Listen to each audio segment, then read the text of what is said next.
we haven't actually talked about your special training. No. And why it is that you do have some parallels with Duncan O'Finian.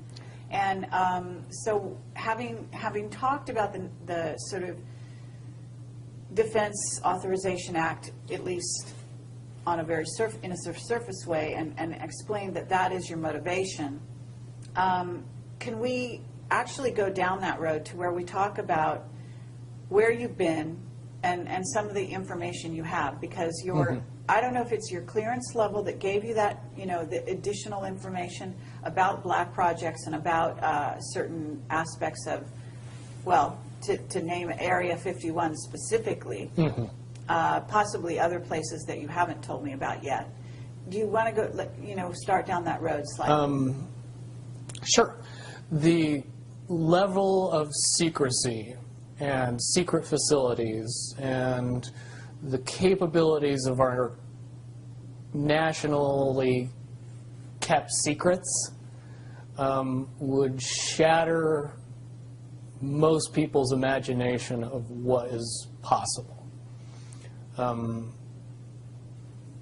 Area 51, Los Alamos, Dulce, 100 other top secret bases where information is kept or hidden from the public in general, it would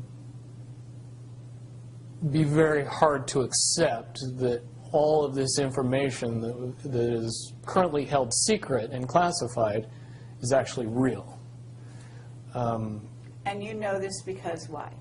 Because I've experienced things in the military that I've then told people about, and by and large, people that have never held a top secret clearance would call me either, at the mildest, a liar, the greatest accusation, crazy.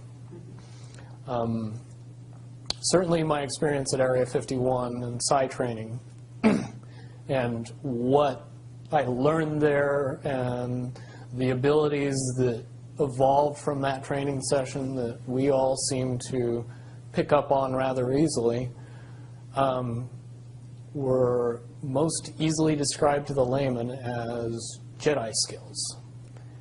It's very easy, if you know what I know, to see the correlation between what happens in the movie in the Jedi training and what happens in Area 51 and PSY training. Certainly, we in the Nines all possessed a certain level of intuition and ability that would seem advanced to anyone who watched us use it. Can you elaborate on what you may have come across? Because if you're using these abilities, you're in Area 51, at what level did you go down to, or whatever? Are you aware of off-world craft? And I mean, you know what's out there in I'm not sure how much you know about Camelot, but I assume that you know the general amount of information on the internet. What can you substantiate having personal sort of knowledge of?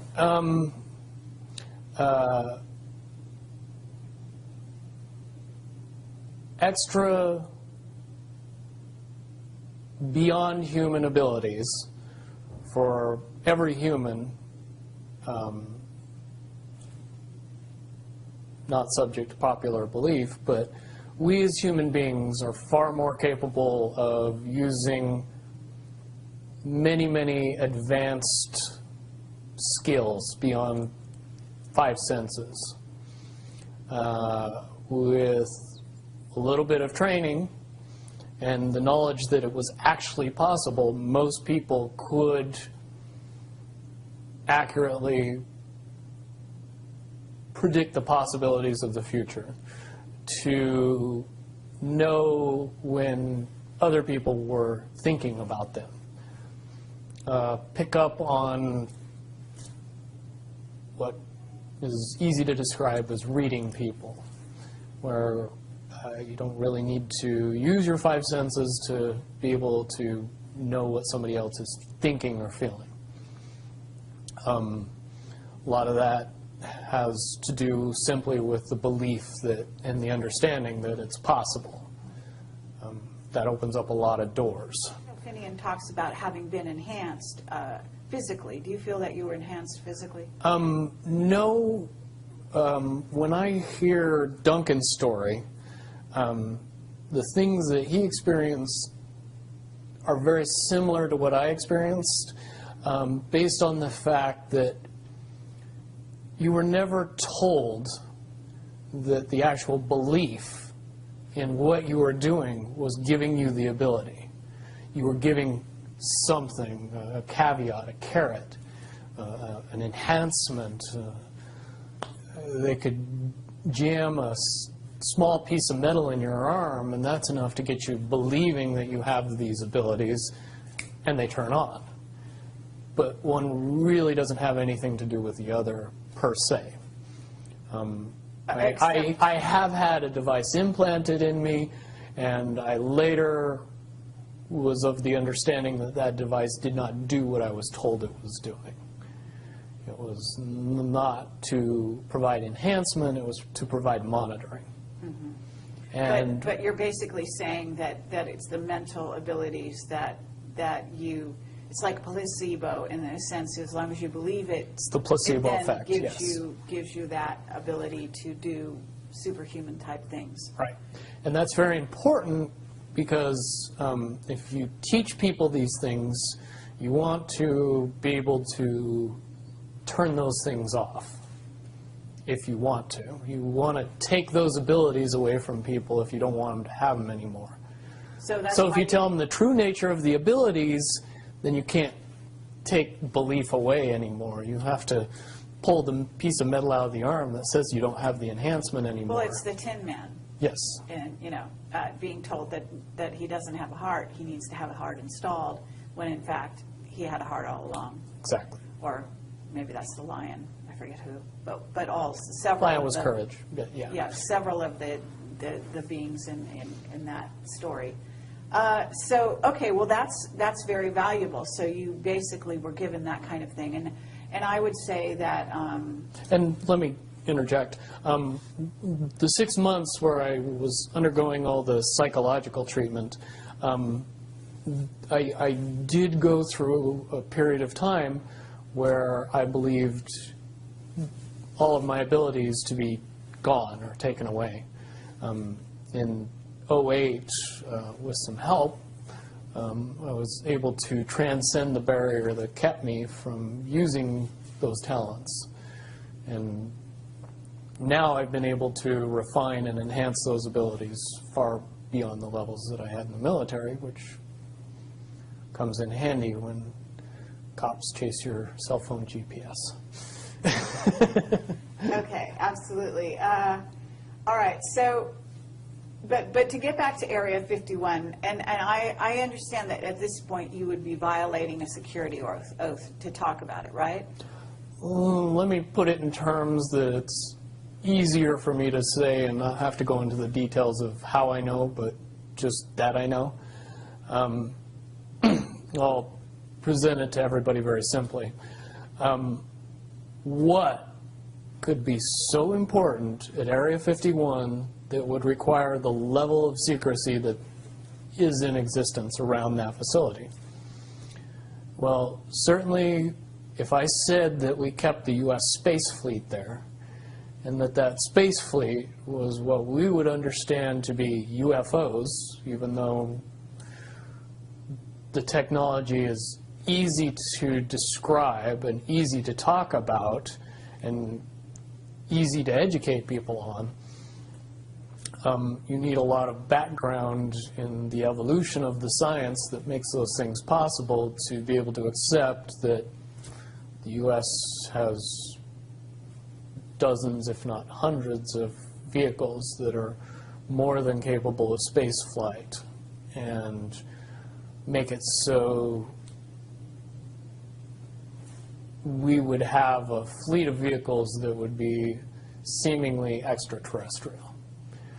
And the reason that that has to be kept that way is because if you know that those vehicles exist, you start to question the technology that they're based on. And when you start to do that, then you start to question why we're still using petroleum products and solid rocket boosters and everything else, and things get quickly out of hand after that. So to keep those vehicles a secret is to keep everything else a secret, which is why you would need that level of security to prevent anybody from finding out about it. Okay, but that space fleet, as you call it, is capable of going anywhere easily throughout the solar system without much time or hindrance to the occupants. Okay, and explain how fast one could get to Mars, for example. Just below the speed of light. Okay, but in an hour? A day, I would A day. say would be more reasonable. Okay. Incredibly fast. Okay, have you seen these vehicles yourself? I've seen one type of one vehicle. Okay. And compared to when I saw it, which was more than 10 years ago, and what should exist now, I would say that it was a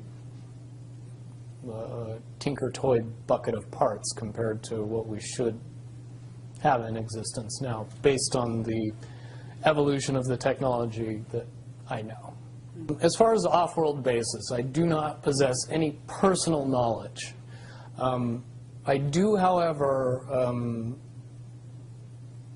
believe in and have seen information that would suggest that anybody with a decent telescope could take a look at both the surface of the moon and the surface of Mars and see some things that look very terrestrial.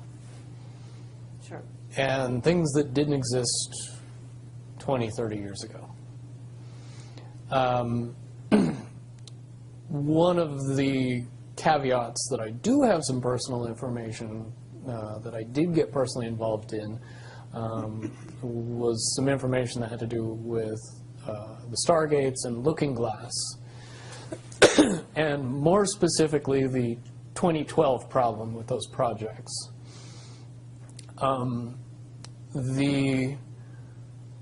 I guess, popular opinion of what's out there right now is that the project was shut down because there was a problem when we approached 2012.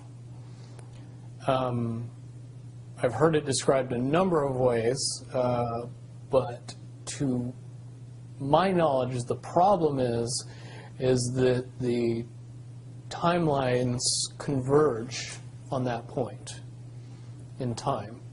And when you know enough about the Stargate projects and the Looking Glass project to know that how string theory works and how the possibility of possibilities works and how making one choice over here doesn't necessarily mean that the other choice couldn't exist at the same time. But once you get your brain wrapped around this subject, you find out that at the end of 2012, in an easy way to put it, the choices that we make become less and less consequential to the future. And eventually we're pushed into this bottleneck of time, no matter which choice we make. And that's important to the people that had access to Looking Glass.